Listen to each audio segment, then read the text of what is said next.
Hello students, welcome back to another session of history.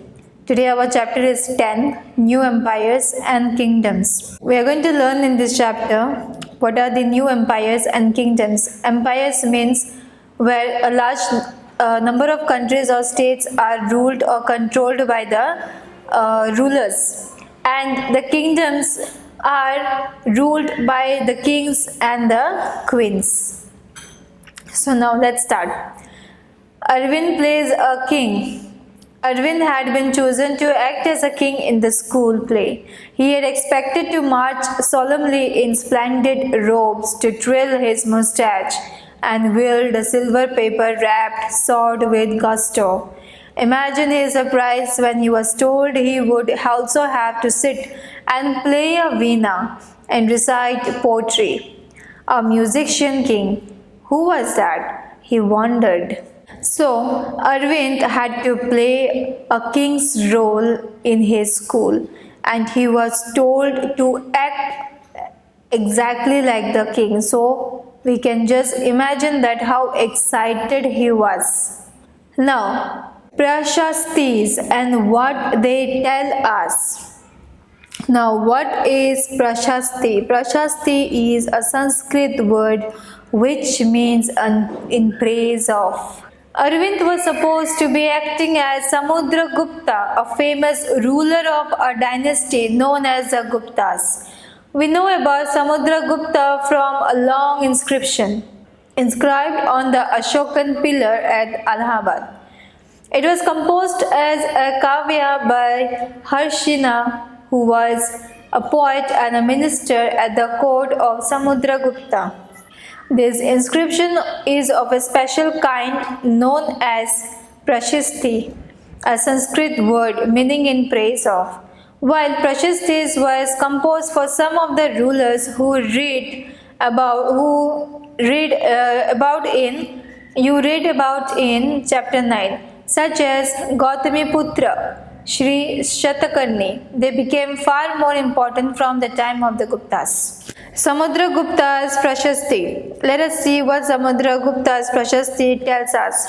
The poet praised the king in glowing terms. As a warrior, as a king who won victories in battle, who was learned and the best of poets. He is also described as equal to the gods. The Prashasti was composed in a very long sentences. Here is a part of one such sentence. Samudragupta the warrior, whose body was most charming, being covered with the plenteous beauty of the marks of hundreds of scars caused by battle axes, arrows, spikes, spears, barbed darts, swords, iron clubs, javelins, barbed arrows, long arrows, and many other weapons. If you look at Math 7, page 105, you will notice an area shaded in green. You will also find a series of red dots along the east coast, and you will find areas marked in purple and blue as well. This map is based on the information provided in the Prashasti. Harsina describes 4 different kinds of rulers and tells us about Samudragupta's policies towards them.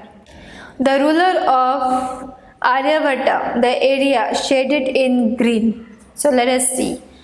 The area shaded in green, the rulers of Aryavata on the map. Here there were 9 rulers who were uprooted, and their kingdoms were made a part of Samudragupta's empire.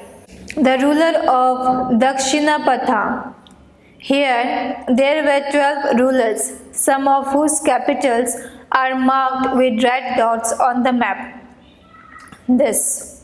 They surrendered to Samudragupta after being defeated, and he then allowed them to rule again. The inner circle of neighboring states, including Assam, coastal Bengal, Nepal, and a number of Ganasanghas in the northwest, marked in purple on the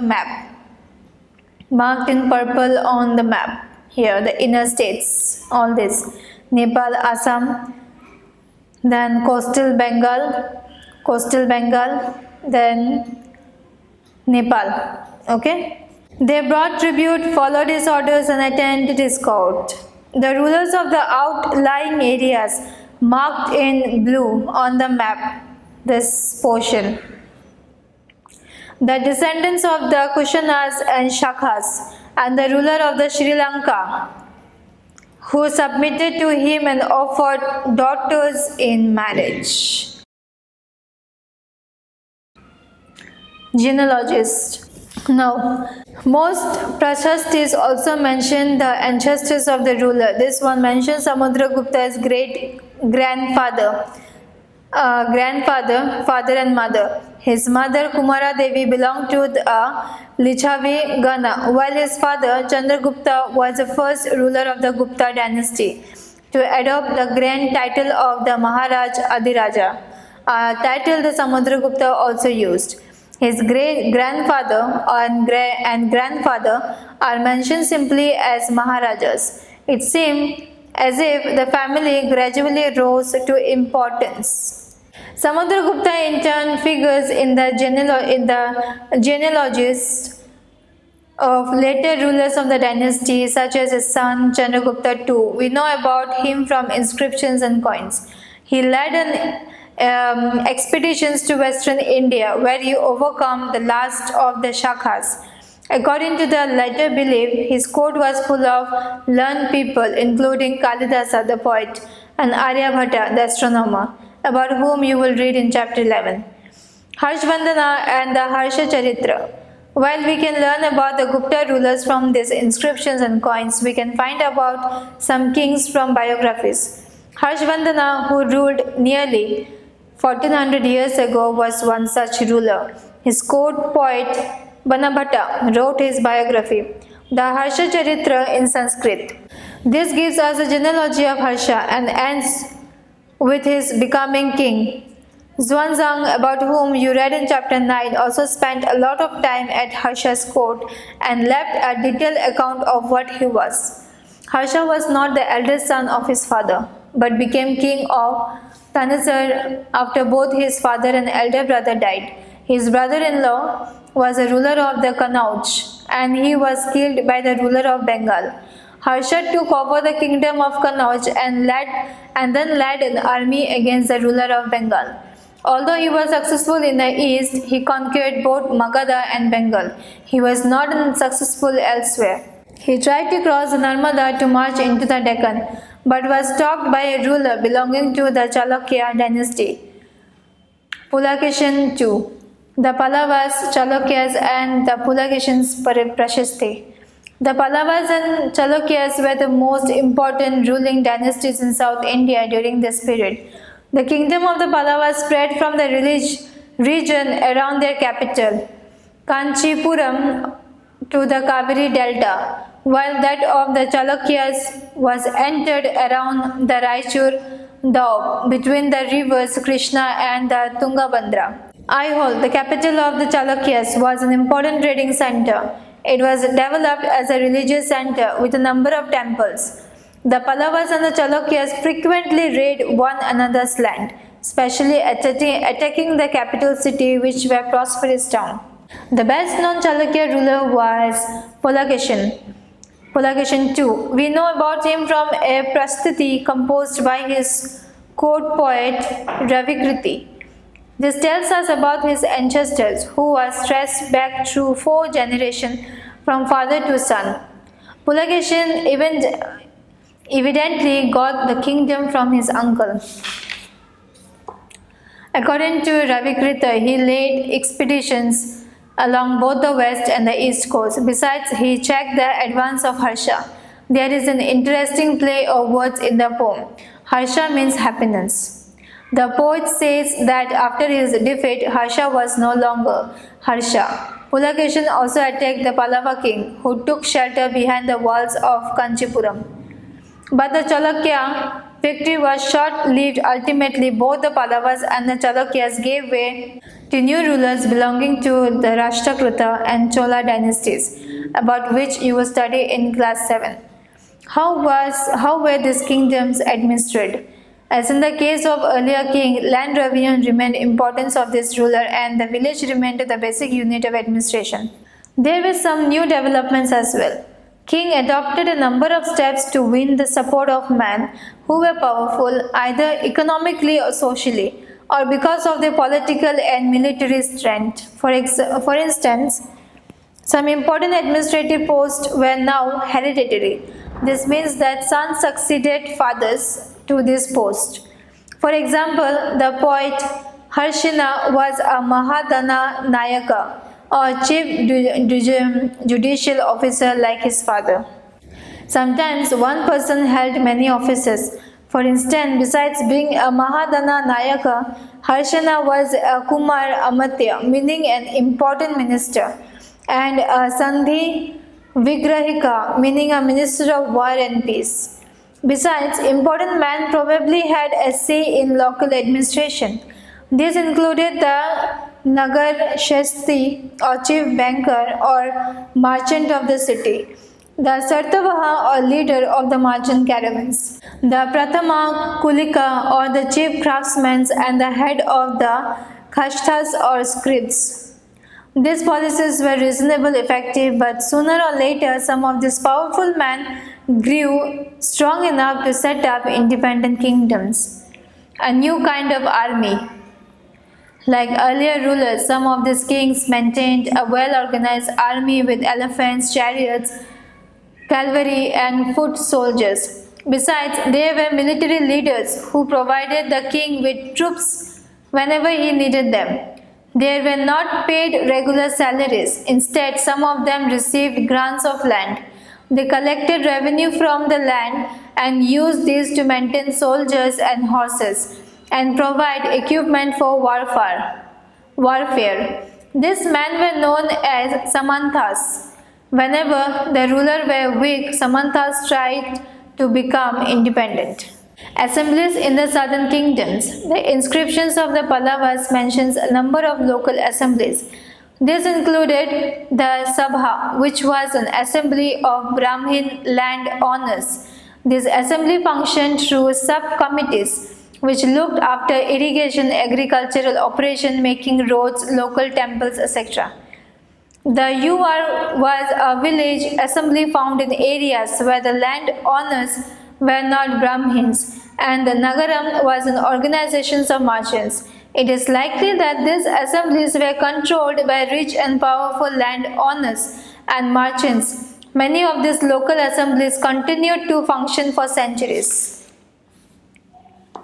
Ordinary people in the kingdom. We can catch an occasional glimpse of the lives of an ordinary people from plays and other accounts. Let us look at some of this. Kalidasa is known for his play depicting life in the king's court.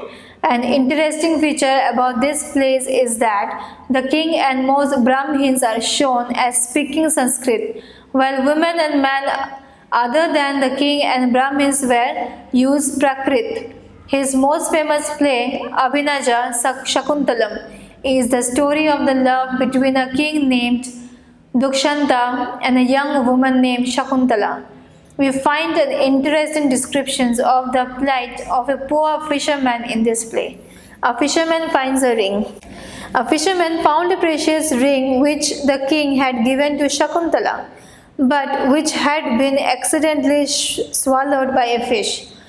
When he went to the palace with it, the gateman accused him of theft, and the chief police officer was rather rude. However, the king was happy when he saw the ring and sent a reward for the fisherman.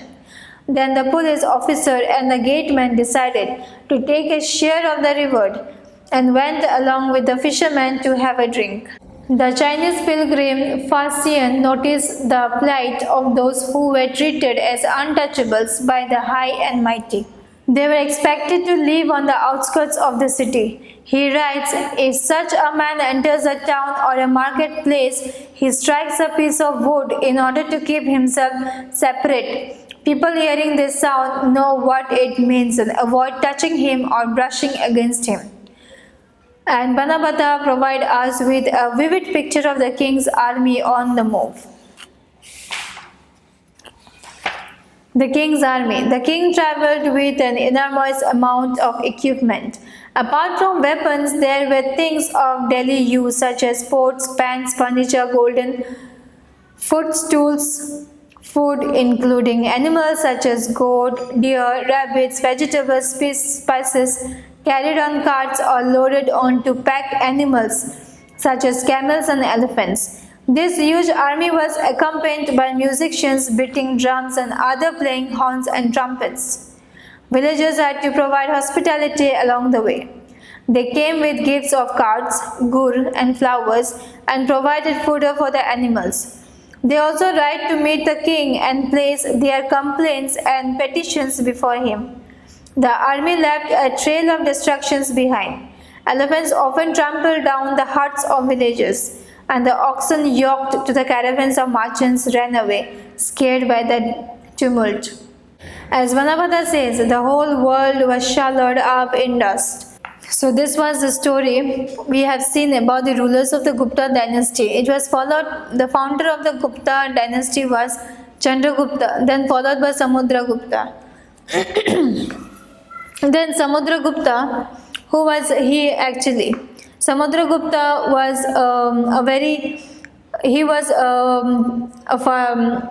Samudragupta is known as the Indian Napoleon in history due to his many conquer. Unlike Napoleon, Samudragupta, he was never defeated in battle.